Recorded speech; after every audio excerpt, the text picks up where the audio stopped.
Hello mga day, magbabalik na naman ang babaeng yan. I-share ko nga lang sa inyo yung ganap ko araw-araw pag may pasok nga ang bata batuta ko. Gumigising nga ako ng 5:20 mga day. Pero sa tunay na buhay, hindi ganyan ang ginagawa ko pag gising ko. Chares. At dahil nakabidyo nga tayo mga day, magsisipag-sipagan tayo for today's video. Pero mga day, kung walang video yan, toothbrush na diretso yan, tapos luto na ng almusal. Hindi na yan siya para magpa-cute sa camera pa. Chares.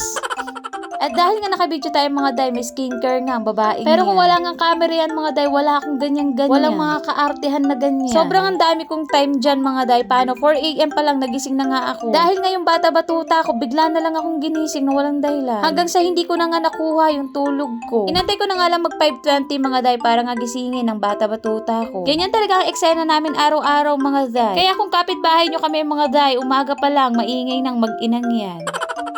Paggising niya nga sa umaga, ang dami-dami pa namin pag-uuto na mangyayari bago ko nga siya pakainin. At dahil nga may video mga day, sweetan munang nanay niya. Wala nga munang maladragon na umaga. Chares. Habang pinapakain ko nga ang bata batuta ko, nagpakulo na nga ako ng tubig niya dyan. Dahil nga alas 6, pinapaliguan ko na siya. Kailangan nga natin pagsabay-sabayin yung mga yan. Dahil kung aantayin nga natin siyang matapos kumain mga day, malilate talaga siya. At dahil nga Friday ngayon mga day, pwede siyang hindi mag-uniform. Araw-araw nga ganyan ang ginagawa ko mga day. Kaya naman tayo mga nanay nakaka-fraud talaga. Dahil nga kung iaasa ko yan kay Papa Sandro nyo mga day, maliliit yung dalawang yan. Kung mabagal nga kumilos si Blake mga day, mas mabagal ang papa niya kumilos.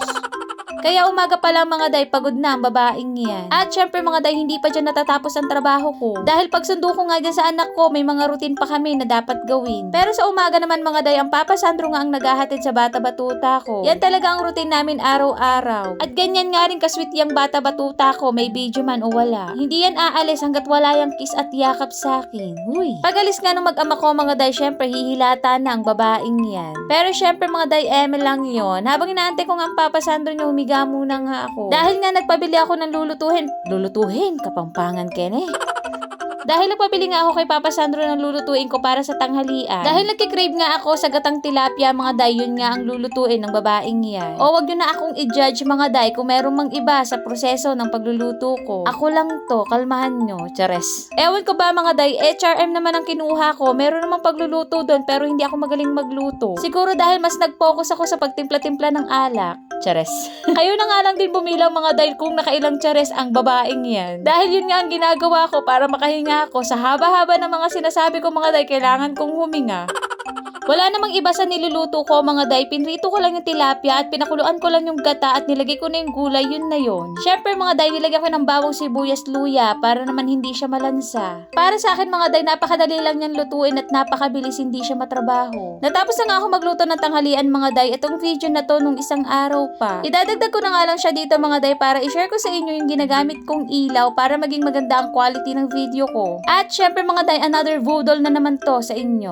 Chares. Ganyan nga mga day yung quality ng video ko pag may ilaw siya. O diba nagpa-cute pa ang anak ko. At ganito naman mga day pagka walang ilaw. Kaya kung katulad kita na nagtitinda online mga day, perfect to. At syempre mga day, perfect din siya pang TikTok natin para magandang quality ng video natin. Kahit anong camera pa nga yan mga day, lagyan mo lang ng mga ganyang lightning, perfect yan. Sobrang gandang-ganda nga ako sa ilaw na yan mga day. Meron na nga rin siyang set ng ilaw mga day, kayo na lang mag-adjust kung anong gusto nyong lakas ng ilaw. Meron na nga rin siya kasamang remote mga day, saka meron na rin siya kasamang stand, kaya napaka-perfect niya. Pero kailangan nyo nga lang bumili ng adapter mga day dahil iba nga ang saksakan niyan. At tignan mo naman ang ginagawa ng babaeng yan, tila ba parang naluka na. Naiignaw nga ako mga day dahil natuwang-tuwa talaga ako sa kanya, promise. Sa mga naunang video ko nga mga day, madilim talaga ang quality ko dahil wala nga ako mga lightning na ganyan. At syempre, itatry din natin yan sa kusina natin. O diba mga day, ang perfect talaga. At dahil nga maingay na yung aso namin mga day, ano pang inaantay nyo, ilalagay ko na nga lang yan sa comment section. Kaya naman i-check out nyo na yan para bongga na. Ako na nagsasabi sa inyo mga day, sobrang worth it budol to. Basta kung mahilig kayo mag-video, mag-picture, mag-TikTok, ay talagang pasok to sa inyo. O siya, dito ko natatapusin to. Bye-bye.